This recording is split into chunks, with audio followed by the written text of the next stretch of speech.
morning, Blueprint Church. Thanks for joining us virtually this morning. I have a few pieces of information for you before we start the sermon. Parents, our Next Generation Ministry Lead is offering a curriculum for our Hello World kids. If you'd like to receive that weekly lesson, you can email kids@blueprintchurch.org. You can give through our website at blueprintchurch.org/give or through our app. If you'd like to go above and beyond and contribute to those who've been financially impacted by COVID-19, you can do so by clicking Emergency Relief under the Benevolence Fund on our giving page. For updates during this period of virtual gatherings and information on the resources our church is offering during the outbreak, you can visit our website at blueprintchurch.org. Registration is now open for Imprint. This summer, we're offering online classes on race, parenting, emotions, and fighting for faith in the midst of doubt. To save your seat, visit blueprintchurch.org/imprint 2020. Members, don't miss our May members meeting tonight at 5 p.m. If you didn't receive login instructions, please email info@blueprintchurch.org. Tune in to Weekdays with Dhati, Monday through Friday at 11 a.m. If you ever miss a live broadcast, you can always catch it on blueprintchurch.org/blog. Known 360 is coming back to Blueprint Church. It's a 3-weekend intensive for anyone who's interested in learning about their feelings and emotional needs. Whether you're a pastor or a business professional, this is an awesome opportunity to better know yourself, others, and God. Fall registration is now open at blueprintchurch.org/known360. If this is your first time watching Blueprint Church online, we would love to connect with you. Text Blueprint to 545454, and a city pastor will reach out to you and get you connected to a city group in your neighborhood. Thanks so much. Enjoy the sermon. What's up, Blueprint? I hope you're doing well in these uncertain times. These past few weeks have been brutal. Our communities across the nation are grieving the murder of Ahmaud Arbery, Breonna Taylor, and George Floyd. And now the incident in Central Park in New York, where Amy Cooper, a white woman, called the police on a black man, Christian Cooper, for asking her to leash her dog. You see, Amy Cooper threatening Christian Cooper to call the police stated, and I quote, "I am going to tell them that an African-American man is threatening my life." She said this to him multiple times while dialing then repeated it to the operator twice. "An African-American man is threatening my life." And after very little response from the operator, she then also goes into raising her voice as if she is in distress. You see, events like these, incidents that has been brought to the surface over the last couple of months, confirm the fear that many Americans have when it comes to race relationships in America. And if that wasn't enough, the response from many Americans have seen peaceful protests become violently fairly quickly, where in the name of justice, we are looting businesses, burning police cars, tearing down police stations. My question today is where? Where is the church in all of this? And more specifically, where is Blueprint Church in all of this? And as you already know, that I woke up Friday morning preparing to deliver the kickoff message of a new series in the book of Proverbs. But that Friday morning, I woke up with an uneasiness about the direction. And so I began to ask the question, what would we be doing if all the things were normal, if we weren't in day 78 of the Corona-19 pandemic? And I instantly felt the need to do something. And after talking to a few people, I felt the need to do what we did 4 years ago when we had the threat of division in the world, attempting to threaten the unity that has been built as a Blueprint Church family. And as I often say, you cannot give what you do not have. The bottom line is that our country was divided 4 years ago, and our country is no less divided now. And while we can acknowledge that our country is divided, we must keep that divisive spirit at bay when it comes to our church. Now, unity does not mean that we all think the same way, act the same way, have the same philosophy, etc. Many of you are new to Blueprint and don't even know what we were talking about in 2016. Unity does not come or does not even mean when we remain peaceably in silence. My question to you is, what would you say if you had the mic for a day? Because there are two realities that I want to remind you of. Everyone has a voice and everyone has a platform. No matter how small or how big your voice or your platform is, God has called you to see it and to use it for his glory. So over the next 5 weeks, we want you to take ownership of the mic and allow your heart to cry out, realizing that the true value of our hearts cry out can open up a world of possibilities. That our hearts cry out can impact the minds of both those for you and against you, and even those who are against one another. Our hearts cry out is the first step of embracing our humanity and accepting our limitations. The event alone could create a ripple effect in history that will be felt for generations and generations to come. So again, for the next 5 weeks, I'm going to ask you to take ownership, because I'm going to take ownership of my voice, and I will use every platform that I have available to cry out. I'm going to leverage every platform that I have to give you space to cry out. But I challenge you that you would take ownership of the mic that God has given you, both individually and collectively, whether we're doing it on Sunday or whether we're doing it on Facebook Live, because the cry out for us as a church begins today. As we keep crying out for the next few weeks, I hope and I pray that we will both know and be known by one another. Today, I want to talk to you about using our cry out to collectively lament. You see, if COVID-19 hasn't taught you anything, it has taught us that things don't always turn out the way we would like them to. You see, we were hoping that maybe we would be out of school for 2 weeks, but nope, we're home. We became official homeschool parents. We thought it would never hit our family or our loved ones, but nope, we all know someone that was affected by it. And at times like this, God has given us tools of sadness and grief to tell the truth about what's going on inside of us. Sadness basically says that we have lost something. The biblical term for that sadness is to lament. A big problem that it happens is that most of us don't know how to lament. We pray only happy and hopeful prayers because we think that what God wants from us is to be perpetually happy. But that is a mistake, and it is in that error that we can actually end up suppressing what is really going on and actually hurt us more than help us in the long run. You see, to lament is to express deep regret, deep hope, deep grief, deep sorrow. We can lament through words or action. Lamenting is a common theme in the Bible. In fact, there is a whole Old Testament book named Lamentations. The Bible records several reasons why people lament, such as in Psalm 13. This psalm opens with a series of 5 questions of lament. How long, Lord? Will you forget me forever? How long will you hide your face from me? How long will I store up anxious concerns within me? Agony in my mind every day. How long will my enemies dominate me? In fact, there is an Old Testament book named Lamentations, as I already talked about, and it's lamenting over Jerusalem. And in Lamentations 1:1, it says this: how she sits alone, the city once crowded with people. She who was great among the nations has become like a widow. The princess among the provinces has been put to forced labor. You see, lament is an act of worship. Lament in the Bible is not insignificant. More than 1/3 of the Psalms are laments, which makes lament by far the most common kind of song in Israel's songbook. Lament gives voice to our suffering, and it keeps us from suppressing it and leads us out of self-pity. Lament encourages us to face our individual and communal pain and to demonstrate that the first and best response to pain and suffering is to bring it to God. So join me as I talk today to Elder Wesley Price and to Pastor Domingo Guyton about what it means to lament. I want to talk about what happens when our lament isn't heard. I want to talk about why isn't everybody lamenting. And I also want to talk about what is the purpose of prophetic lament. And over these next few weeks, what we'll be doing is that we'll be beginning, and I'll just lead off with a time of just kind of helping to frame the conversation.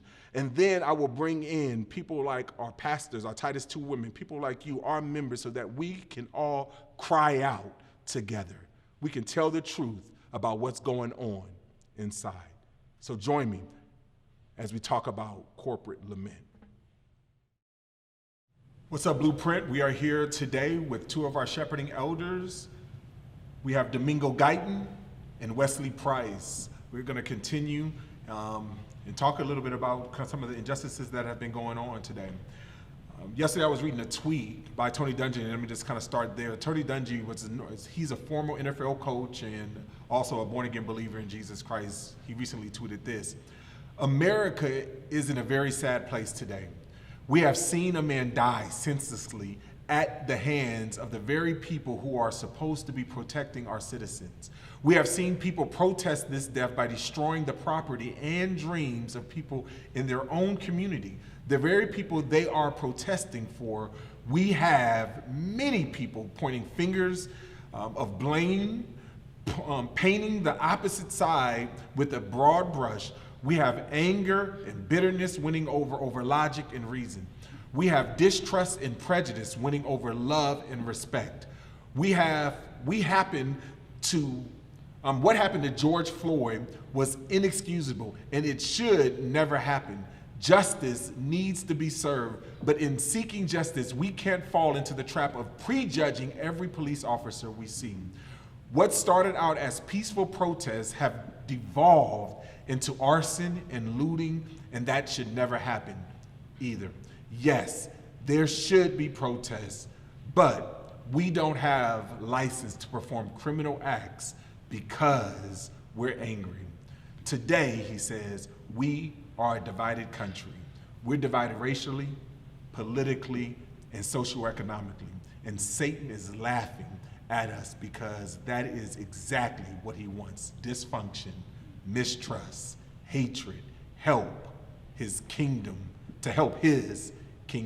flourish. So that was a tweet that just came out just in light of all the stuff that was going on. And over the next 5 weeks, we're going to be discussing as a church, just like our cry out. And we've talked about an authentic lament in the face of injustice. Dr. King has made a statement just kind of in a response that many people we've heard multiple times over these last couple of days. And one of the Dr. King's statement is that a riot is the voice of the unheard. There's a couple things I want to talk to you guys about today, but I first want to kind of start there. When Dr. King makes that statement that a riot is the voice of the unheard, does that, what do you think? Does that give us justice to riot? Does that, what does that mean? What did he mean, when saying that? Because people have often used that as a term to justify rioting. I would say definitely it's getting those who can't seem to understand why. It's giving them the space to say, examine why those individuals are doing what they're doing. Don't look at just say, oh, they're rioting. Say, why are they rioting? Yeah. Why are they out there doing what they're doing? They're burning down their own community. They're throwing bricks and stuff at police cars. Why are they doing that? And that's a great place to start. Yeah. Yeah, I think that's really important. One thing that when people are rioting, one of the first questions that we need to ask is, why are they rioting, right? And I think oftentimes people mistake that quote and they misheard kind of what Dr. King was actually saying, because in this when he talked about that a riot is the voice of the unheard, while he was not condoning rioting, what he was ultimately saying is that we need to be just as concerned about the reason why people are rioting, and we need to be just as active about the injustices for the reasons why people are rioting than just simply the fact that they are rioting, because it is a response. It is a reaction of people who felt like they haven't been heard. Yeah, rioting makes sense. It's not right, but it makes sense, especially when you take into account the fact that everybody, when pushed to a certain limit, is going to respond, especially if we don't have the Holy Spirit, especially if we don't have emotional tools to know how to respond. Eventually, everybody can get to the point where you're going to rage out, and where outrage is all you have left, right? Right. And so I think that statement definitely, he's looking at the truth of it, right? It's the voice of those who have had their voice taken away. Right, and that's the reason why we want to talk to you guys today about just this idea of the cry out. You know, when we talk about our cry out is an authentic lament, right, in the face of injustice. And I think that is so critical for us as we begin to wrestle with the tension, because over and over again, if you don't feel like you're being heard, you're going to eventually do something that you're not proud of, but you're going to do something to be heard. Pastor James Roberson of the Bridge in New York, he said this one day, you know, just talking about this.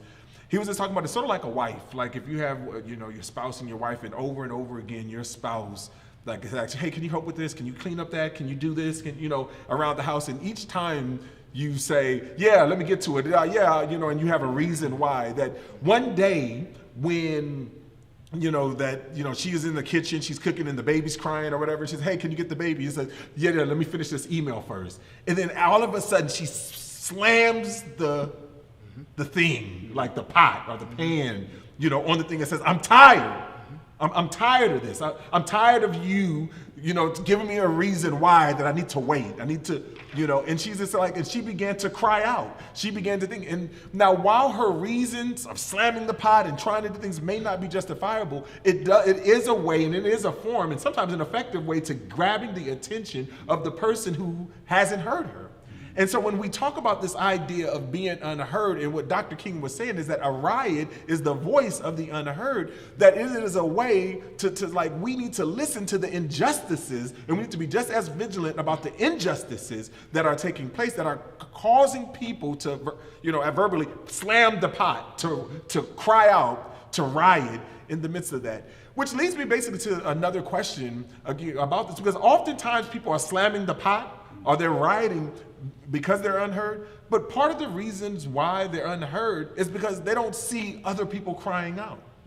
They don't see other people crying out. And that has been a constant call of why are we not crying out? I would love to hear you guys' thoughts, you know, about why isn't everybody crying out? It's a difficult, it's multifaceted answer. It's, some of it's desensitized. You see so much of this. I mean, I've been disconnected pretty much until yesterday. Yeah. And yesterday, when we got on the call and stuff, and then I began to get, and then I just got fired up and just can't sleep up all through the night since yesterday, the last, say, 24 to 36 hours. But what made you desensitized? What made you numb out? Because what has happened this week to Brother Floyd is something that has been happening since Jesus Christ. This man was publicly lynched. He was lynched. And what's different is that the Savior of the world, when he was publicly lynched on Golgotha, it was there in front of everybody to see. They wrote what happened down and we read about it.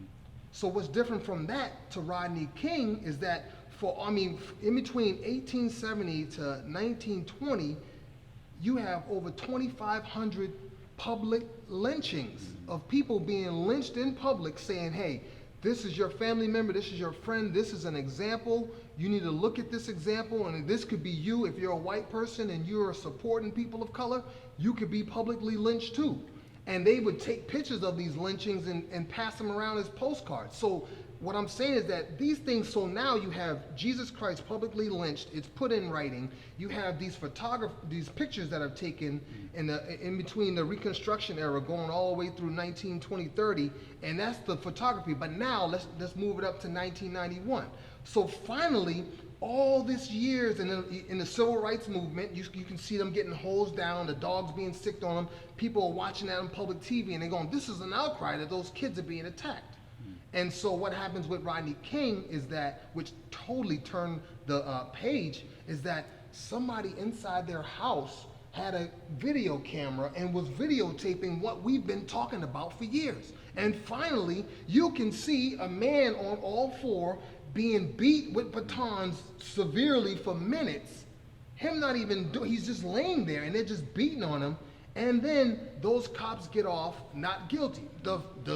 Of course, you know, the city is up in flames. And so from that, ever since then, now we're in a state where, say, the last 10 years, we have cell phones. And since we have phones, now everybody can videotape.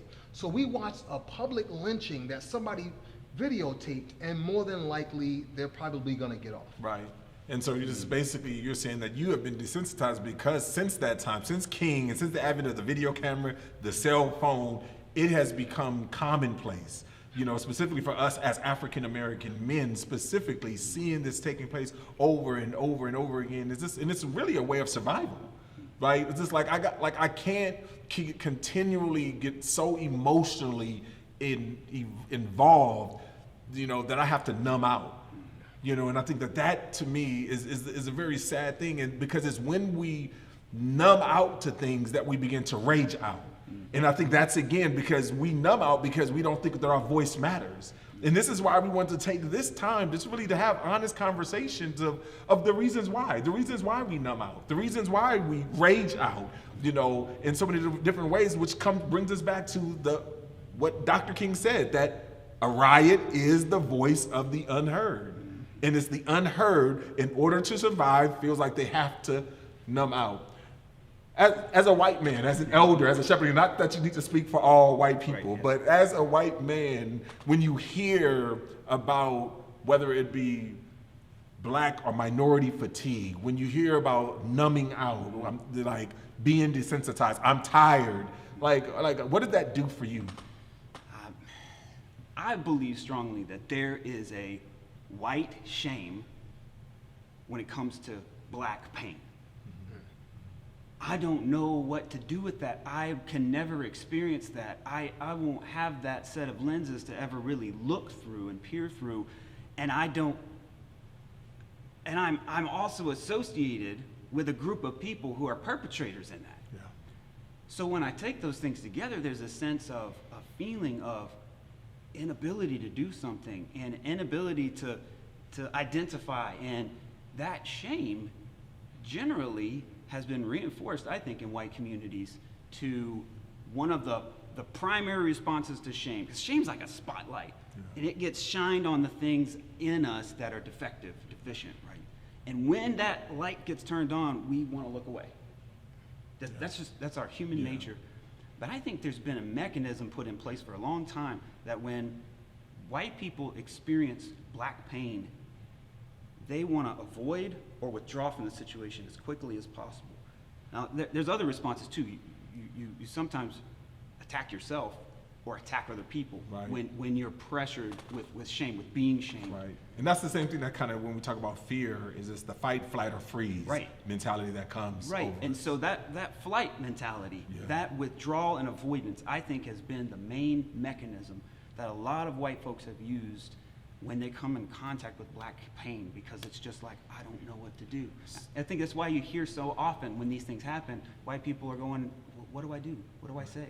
So is that what we're saying, is like in the terms of why people numb out on the minority side? Again, we're not speaking for everyone, but on the minority side, sometimes it's like we get to desensitize and we numb out and we're not crying out in these because like nothing, like we're unheard. It's not, nothing's going to change. And what you're saying is that it's the fight, flight, you know, or freeze mentality that oftentimes in the majority culture can take in place. But ultimately, sometimes it's us dealing with our shame and just recognizing our limitations, our inability, like we don't know what to do in so many different ways, or so many different things that like, we don't know what to do in this situation or that's taking place. So, but again, just wanted to just kind of like the idea of why isn't everybody crying out? I think that's just an important thing, because I hear so many of us are so like, that's what hurts more than even the like seeing it over and over again. And that hurts just as much as like that.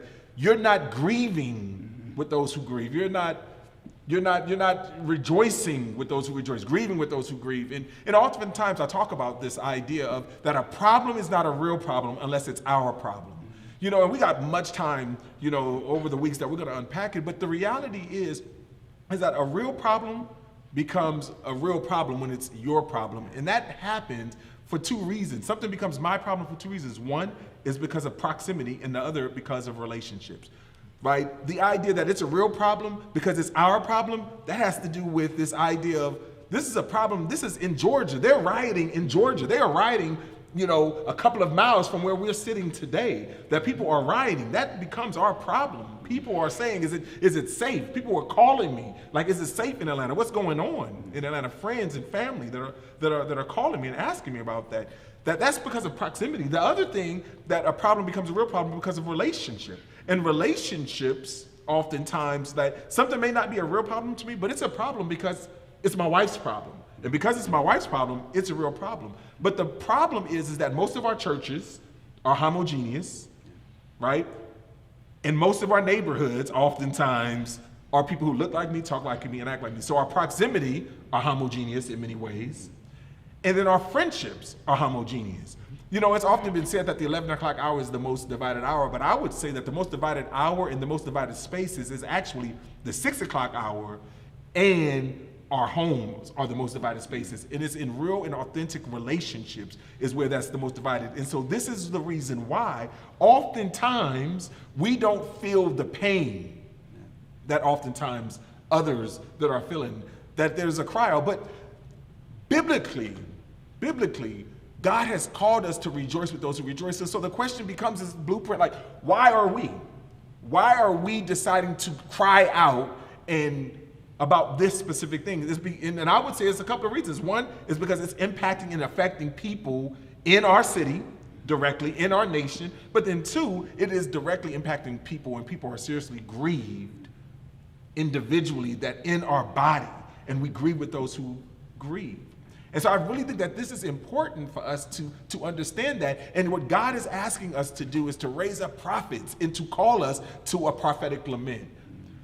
Wesley, share a little bit about just the idea of prophetic lament and why a corporate call to lament is a good and accurate first step. Yeah, you know, the prophets in the Old Testament would often have to call Israel to wake up to the reality of the need for lamenting, right? Or they would have to call out to the Lord and point out something that's happened and say to the Lord, how long? How long is this going to take place? So there's this tradition in the Old Testament, and we see this, I think we also see this in places like Revelation 6, right? The voices that are under the throne that cry out, how long, O Lord? This tradition calls us into a place where, if I get back to shame again for a second, remember our response is to look away from it, right? To go, no, I don't want to see that. But sometimes prophetic lament begins with a prophet who calls out and says, look at this place. Go through this feeling to the place of the heart of the Lord because something wrong is happening, right? And when we do that as a community, there's a sense of together we are sharing in this sense of the sadness and the grief, and we're bringing it all before the Lord, and He's seeing us all together as one. And it's a call, unfortunately, in the Old Testament often was not responded to. But when the Lord responds to that call, to that response from the people, it often resulted in Him saying, giving some type of assurance. But oftentimes, and this is the sad thing about it too, it doesn't fix anything. He often says, wait a little while longer, that's how long. But then there's the assurance of, I promise you one day I'm going to set all this to right. So be my people, and I'm going to be with you, present among you, and what distresses you will distress me. Right? He says that in Isaiah 61. The distress of my people has become my distress. And so when we go to that place together, we're together, the Lord is with us, and there's a genuine place to really grieve and take our pain. I love what you're saying. This is the idea of embracing powerlessness but not hopelessness. Right? We have hope because we can take our hope and lament and cry out to a God who has all power and that will grieve with those who grieve, that he is a high priest that can sympathize and empathize with us. He knows our pain. He understands our pain. And I think that that is critical. And I think that this is the reason why, you know, when we talk about this idea of a public or corporate lament, a collective, is that we need prophets. We need you, Blueprint. We need one another to stand up, and we need to allow our hearts to cry out in truthful ways and in real ways. And this is why over these few weeks that we want to talk about how do we authentically lament in the face of injustice? How do we embrace it and prophetically raise up in a biblically and balanced way to talk about, to allow people to grieve and to give people voice, you know, so that we can stop rioting, right? So that we can stop rioting, because a riot is the voice of the unheard. And what we want to do is that we want to raise up individuals in our church so that they can be heard, so that and we can take active ways to address this, you know, the injustices in our context. And so I really appreciate you guys, you know, coming in. And again, for those of you, like, we were going to continue the conversation. We want to hear from you. And so after the song of worship, join us on Facebook Live. If you are on the website, click on the link. But if you are on the Facebook page, just hit refresh and then continue in the conversation as we all cry out as a church.